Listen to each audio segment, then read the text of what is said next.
Absolument, Lucie, avec un immense plaisir. Bonjour, Jeanne Masse. Bonjour. Joyeux anniversaire. Merci, pourquoi? Parce que, je vais vous dire pourquoi. Parce que vous serez où les 15, 16 et 17 février prochains, Jeanne? Exact. Vous serez au Casino de Paris pour fêter, alors j'ai vérifié, vos 40 ans de carrière. 40 ans de chansons, je C'est préfère. ça, 40 ans de chansons. Oui. Le premier tube, c'était 84, toute première fois, on est Exact. d'accord? Alors, vous allez, Jeanne, évidemment, chanter des chansons de votre nouvel album, dont on va parler dans quelques instants, mais aussi vos tubes incontournables des années 80. Je vous propose un truc, Jeanne. On va voir quelques extraits de l'époque avec ces tubes qui n'ont pas pris une ride, qu'on adore, et vous me direz, en toute sincérité, le rapport que vous entretenez avec ces chansons. J'ai l'impression que c'est « Je t'aime moi non plus ». Alors, le medley, et on en parle juste après. Regardez, Jeanne Masse.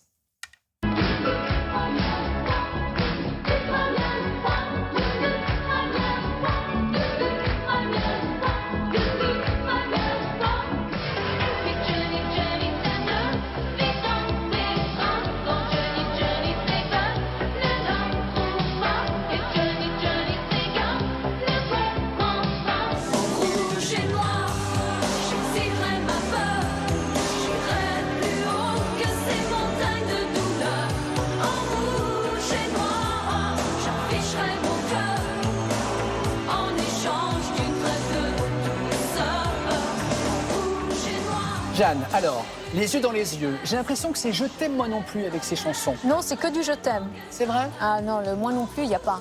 Parce que vous aviez dit, je suis un peu là, vous êtes casé dans le glorieux passé des années 80. C'est-à-dire ce qui vous embête, c'est qu'on vous cantonne, qu'on vous laisse. Oui, voilà, mais ça n'a rien à voir avec mes chansons. Moi, j'adore ces chansons-là, elles me permettent encore aujourd'hui d'exister.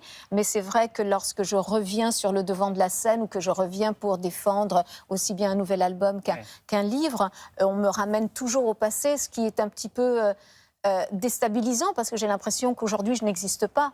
Que je n'existe que clouée dans ce passé des années 80. Et voilà, mais c'est ça qui me désole souvent. Mais sans ça, mes chansons, non, je les aime. Bon, on va évidemment parler de cet album, ce nouvel album, dans quelques instants. On va quand même rappeler que vous avez reçu 2 victoires de la musique, donc au cours des années 80. Révélation de l'année, meilleure interprète féminine de l'année. Vous avez été la première artiste française à avoir rempli Bercy, artiste féminine française à avoir rempli Bercy. Et pourtant, vous dites, Jeanne, que derrière le succès, tout n'était pas si beau. C'est quoi? C'était une déferlante? Ça a été dur à gérer? Derrière le succès, déjà, il y a une grande solitude. Il faut dire ce qu'il y a, parce qu'en fait, vous êtes totalement exposé et qu'à l'arrière, vous n'avez pas vraiment d'existence. Ce qui n'est pas un problème, parce que finalement, j'attendais ça depuis très longtemps. Mais c'est vrai que il y a le contre-coup, il y a la fatigue, il y a les critiques, il y a la peur aussi que tout s'arrête. Le succès fait peur, la notoriété, la popularité, c'est écrasant? Alors, c'est écrasant. Non, ça, je ne peux pas dire que ce soit écrasant parce que c'était trop beau et il fallait que je le vive. Donc, non, mais c'est vrai que, en fait, ce qui est douloureux, c'est quand il n'y a plus tout ce succès-là, où là, d'un seul coup, on sent comme un espèce d'étrange vide. Donc ça, c'est années 90. Voilà, c'était plutôt dans les années 90. C'est quoi? C'est un vide? C'est un espèce de vide, mais qui, moi, a été compensé par la naissance de mes enfants. Donc, je suis passée d'un statut à l'autre, et donc, je n'ai pas souffert.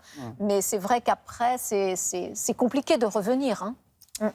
Quelques souvenirs, Jeanne, s'il vous plaît, évoqués par des photos. Si je vous montre Alicante et Rome, ça vous évoque quoi, ces 2 villes? Alors, Alicante, pas grand-chose, même si j'y suis née. C'est ça, vous êtes née en Espagne, à Alicante. Je suis née en Espagne, à Alicante. Et par contre, Rome, c'est une partie de mon adolescence, de ma jeunesse, voilà. Vous avez décidé d'aller habiter à Rome. Vous étiez quoi, post-adolescente, quoi, c'est ça? Oui, voilà, j'avais 17 ans. 17 ans, c'est ça. Ouais. Et vous en avez gardé un souvenir merveilleux de Rome? Oui, tout à fait. Ça a été vraiment une ville qui m'a tellement aidée, qui m'a tellement apporté des gens fabuleux, que pour moi, Rome reste cette partie essentielle de ma vie. Et je suis encore sensible aux chansons italiennes et tout ça qui me font pleurer, quoi. J'ai découvert, en préparant votre venue, que vous aviez failli décrocher un rôle incroyable au cinéma.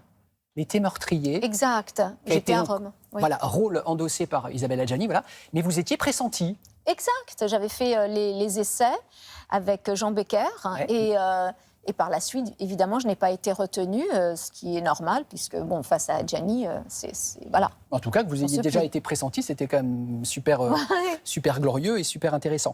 Vous étiez, Jeanne, très amie avec cet artiste-là, Daniel Balavoine. Et... Cette chanson, c'est vrai que vous... Qu'est-ce que vous lui avez dit quand vous l'avez entendu vous chanter cette chanson, Daniel Balavoine? On était en studio, on travaillait sur mes chansons et il s'est assis au piano et il m'a fait écouter donc tous les cris, les SOS. Et je lui ai dit, c'est magnifique, je la veux pour moi. Il m'a dit non. Donc vous lui avez dit, en gros, donne-la moi, donne cette chanson, vous avez senti le potentiel de cette chanson. Je la veux dans mon album, il m'a dit non. Il l'a gardée pour lui. Pardon? Il l'a gardée pour lui. Il l'a gardée pour lui, il l'a très bien fait. Le meilleur interprète de cette chanson, c'est toujours Daniel. Hein. Et vous aimiez sa sensibilité, son talent, Daniel Balavoine? J'aimais tout en lui, son aura, c'est vrai, sa sensibilité, son tempérament, cette force qu'il avait.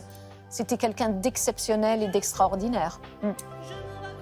Cet album, nouvel album, s'intitule Phosphore. Alors, on entendait évidemment en début de cet entretien, donc ce medley des années 80 que vous allez chanter au Casino de Paris, mais vous allez aussi chanter des chansons issues de ce nouvel album. Vous signez Paroles et musique, Jeanne. Vraiment, et je voulais vous féliciter parce que c'est vrai que vous le dites, c'est vrai qu'on a tendance tous à vous cantonner, à avoir du mal à vous imaginer en dehors de ces tubes énormes, parce qu'ils ont été formidables ces tubes. Mais là, vous avez du tube potentiel, chère Jeanne. Je vous le dis, non mais je vous le dis humblement. Par exemple, il y a la chanson Phosphore. Écoutez quelques notes de Phosphore. Si je te donne mon phosphore et que tu le dévores, m'aimerais-tu encore? Si je te donne mon Album, Jeanne, très électronique. Très électronique. Hein. Vous avez eu envie comme ça? Vous vous êtes dit, j'ai envie de ça en ce moment, quoi. Oui, je me suis dit, de toute façon, t'as rien à perdre. Donc, vas-y, fonce et fais exactement ce que tu as envie de faire dans la folie que ça peut même représenter. D'où est né Phosphore, qui est quand même assez psychédélique. Ouais. Et puis, et d'autres chansons dans une grande sensibilité, comme Les Fleurs, comme aussi Dernière Sang. Et voilà, donc en fait, j'ai lancé. J'ai lancé et les fans ont réagi et m'ont guidé. Ouais. Nous, on aime ce titre. Le V'là, Dernière Song. Là aussi, c'est du tube. Écoutez.